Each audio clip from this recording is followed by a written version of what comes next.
You Incorporated.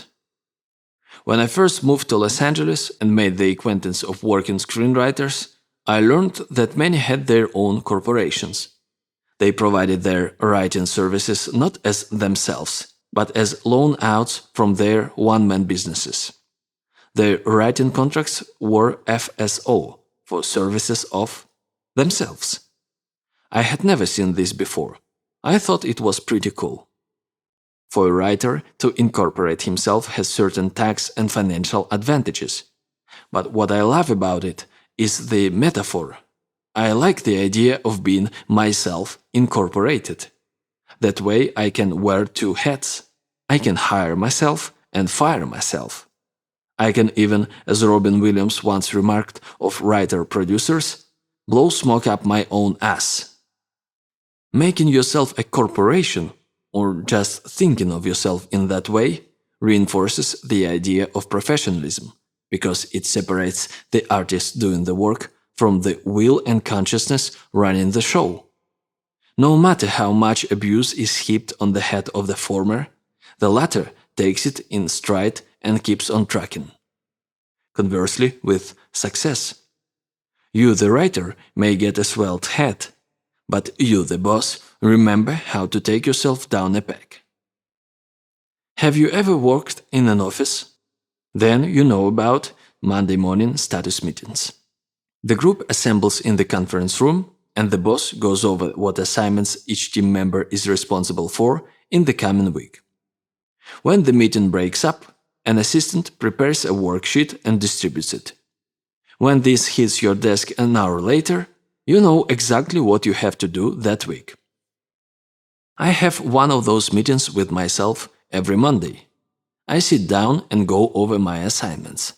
Then I type it up and distribute it to myself.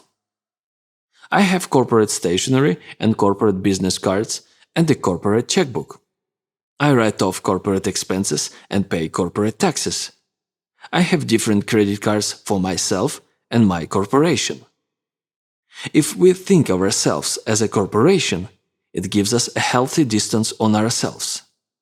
We are less subjective. We don't take blows as personally. We are more cold-blooded. We can price our wares more realistically. Sometimes, as Joe Blow himself, I am too mild-mannered to go out and sell. But as Joe Blow Incorporated, I can pimp the hell out of myself. I am not me anymore. I am me Incorporated. I am a pro.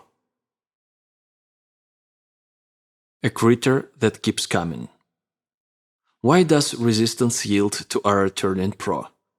Because resistance is a bully. Resistance has no strength of its own. Its power derives entirely from our fear of it. A bully will back down before the rantiest twerp who stands his ground. The essence of professionalism is the focus upon the work and its demands, while we are doing it, to the exclusion of all else. The ancient Spartans schooled themselves to regard the enemy, any enemy, as nameless and faceless. In other words, they believed that if they did their work, no force on earth could stand against them. In The Searchers, John Wayne and Jeffrey Hunter pursue the war chief Scar, who has kidnapped their young kingswoman, played by Natalie Wood. Winter stops them, but Wayne's character, Ethan Edwards, does not slacken his resolve. He'll return to the trail in spring, he declares, and sooner or later the fugitive's vigilance will slacken. Ethan. Seems he never learns there's such a thing as a critter that might just keep on coming on. So we'll find them in the end. I promise you that. Just as sure as the turning of the earth. The pro keeps coming on. He beats resistance at its own game by being even more resolute and even more implacable than it is. No mystery. There is no mystery to turning pro. It's a decision brought about by an act of will. We make up our minds to view ourselves as pros, and we do it. Simple as that.